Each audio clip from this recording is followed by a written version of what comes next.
ఎన్నికలకు ముందు చంద్రబాబు చెప్పింది ఒకటి, ఇప్పుడు చేస్తున్నది మరొకటి. ఇచ్చిన హామీ మేరకు సంక్షేమ పథకాలు ఎందుకు అమలు చేయటం లేదన్న ప్రశ్నకు సమాధానం చెప్పకుండా అమలవుతున్న పథకంలో కోతలకు మాత్రం కత్తులు నూరుతున్నారు.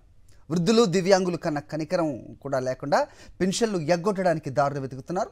రాష్ట్ర వ్యాప్తంగా జాబితాలు సిద్ధం చేశారు. ఇప్పటికే పలువురు లబ్ధిదారులకు నోటీసులు అందాయి, ఇంకా అందుతూనే ఉన్నాయి. ఎన్టీఆర్ భరోసా పోర్టల్లో పెన్షన్ లబ్ధిదారులకు నోటీసులు ఇచ్చేందుకు, వెరిఫై చేసేందుకు, పెన్షన్ తొలగించేందుకు ఎంపీడీఓలకు ఆప్షన్ ఇచ్చేశారు. కొత్త పెన్షన్ చేర్చడానికి మాత్రం ఎలాంటి ఆప్షన్ ఇవ్వలేదు. దీన్ని బట్టి అర్థమవుతోంది ఏంటంటే పెన్షన్స్ను పెద్ద ఎత్తున తొలగించబోతున్నారు. కొత్తగా ఒక్క పెన్షన్ కూడా ఇవ్వటం లేదు. సామాజిక పెన్షన్లకు కోతలు పెట్టేందుకు చంద్రబాబు ప్రభుత్వం సిద్ధమైంది. రాష్ట్ర వ్యాప్తంగా ఏళ్ల తరబడి ప్రతి నెల టంచనుగా పెన్షన్ తీసుకుంటున్న లబ్ధిదారులకు మీ పెన్షన్ తాత్కాలికంగా నిలుపుదల చేయడమైందంటూ అధికారులు నోటీసులు జారీ చేస్తున్నారు. గత నెల రోజులుగా రాష్ట్ర వ్యాప్తంగా పలుచోట్ల గ్రామాల్లో టీడీపీ, జనసేన, బీజేపీ నాయకులు తమకు నచ్చని పెన్షన్ లబ్ధిదారులను టార్గెట్ చేసి స్థానిక అధికారులకు లేనిపోని ఆరోపణలతో తప్పుడు ఫిర్యాదులు చేస్తున్నారు. ఈ క్రమంలో అలాంటి వారి పెన్షన్ తొలగింపునకు అధికారులు నోటీసులు జారీ చేసే ప్రక్రియ కొనసాగుతోంది.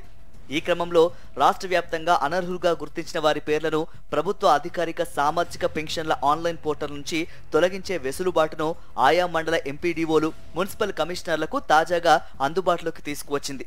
ఈ మేరకు ఉన్నతాధికారులు రాష్ట్ర వ్యాప్తంగా సంబంధిత అధికారులకు మొబైల్ మెసేజ్ రూపంలో సమాచారం ఇచ్చారు. గత 5 ఏళ్లలో ఏ పైరవీలు, రాజకీయ పక్షపాతాలకు తావు లేకుండా ప్రతి నెల 1వ తేదీనే టంచన్గా పెన్షన్ డబ్బులు తీసుకున్న పేద లబ్ధిదారులకు మళ్లీ రాజకీయ ఒత్తిళ్లు మొదలయ్యాయి. అప్పట్లో 2014 నుంచి 2019 మధ్య చంద్రబాబు ముఖ్యమంత్రిగా కొనసాగిన సమయంలో గ్రామాల్లో జన్మభూమి కమిటీల ఆగడాల తరహాలోనే ఇప్పుడు టీడీపీ, జనసేన, బీజేపీ కూటమి ప్రభుత్వంలోనూ అధికార పార్టీ నాయకులు తమకు నచ్చని పెన్షన్ లబ్ధిదారులను టార్గెట్ చేస్తున్నారు. స్థానిక అధికారులకు లేనిపోని ఆరోపణలతో తప్పుడు ఫిర్యాదులు చేయిస్తున్నారు. ఆపై పెన్షన్ తొలగింపు నోటీసులు ఇప్పిస్తున్నారు. తాము చెప్పినట్లు చేయాలని కొన్ని చోట్ల బలవంతంగా అధికారులపై ఒత్తిడి తెస్తున్నారు.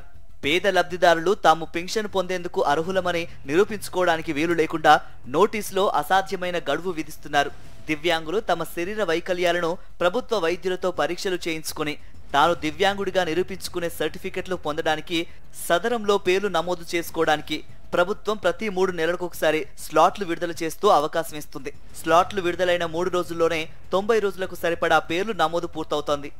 మిగిలిన వారు మళ్లీ 3 నెలల దాకా ఆగాల్సిన పరిస్థితి. అలాంటిది ఓ దివ్యాంగుడు ఎన్నో ఏళ్ల క్రితం వైద్య పరీక్షల అనంతరం తన శరీర వైకల్య సర్టిఫికెట్ పొంది ప్రతి నెల పెన్షన్ డబ్బులు తీసుకుంటున్న నేపథ్యంలో ప్రస్తుతం నువ్వు అర్హత లేకుండా పెన్షన్ పొందుతున్నావు, నీ శరీర వైకల్యాలకు సంబంధించి 15 రోజుల్లోగా కొత్తగా మళ్లీ వైద్యుల ద్వారా పరీక్షలు నిర్వహించుకొని ఆ సర్టిఫికెట్ అధికారులకు అందజేయాలి అని అధికారులు నోటీసులు జారీ చేస్తున్నారు. అంటే ఈ లెక్కన ఉద్దేశపూర్వకంగా అతని పెన్షన్ శాశ్వతంగా తొలగించేందుకు రంగం సిద్ధమైందని ఇట్టే అర్థమవుతోంది.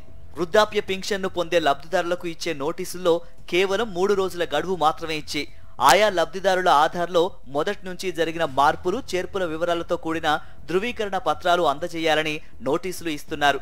లేదంటే శాశ్వతంగా పెన్షన్ రద్దు చేస్తామని స్పష్టం చేస్తున్నారు. జూన్ 4న ఎన్నికల ఫలితాలు వెల్లడైన తర్వాత కొత్తగా ఏర్పడిన టీడీపీ, జనసేన, బీజేపీ కూటమి ప్రభుత్వం జూలైలో తొలిసారి పెన్షన్లు పంపిణీ చేసింది.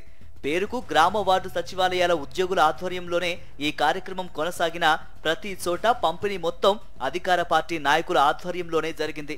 గతంలోనూ 2014 నుంచి 2019 మధ్య వృద్ధులు, వితంతు, దివ్యాంగ తదితర పెన్షన్ల పంపిణీలో ప్రతి అంశంలోనూ అప్పటి అధికార టీడీపీకి సంబంధించిన జన్మభూమి కమిటీ సభ్యుల జోక్యం విపరీతంగా కొనసాగిన విషయం తెలిసిందే.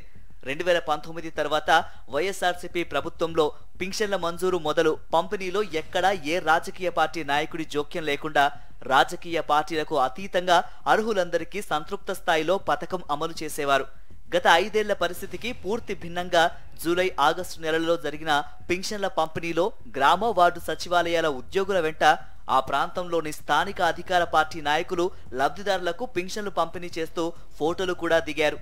కొన్ని ప్రాంతాల్లో తమకు ఓటు వేయలేదన్న కారణంతో పెన్షన్ డబ్బులు ఇవ్వకుండా ఆపేయించారు. పెన్షన్ల పంపిణీలో ఆధిపత్యం కోసం పలు ప్రాంతాల్లో కూటమి పార్టీ నాయకులు పరస్పరం గొడవలు కూడా పడ్డారు.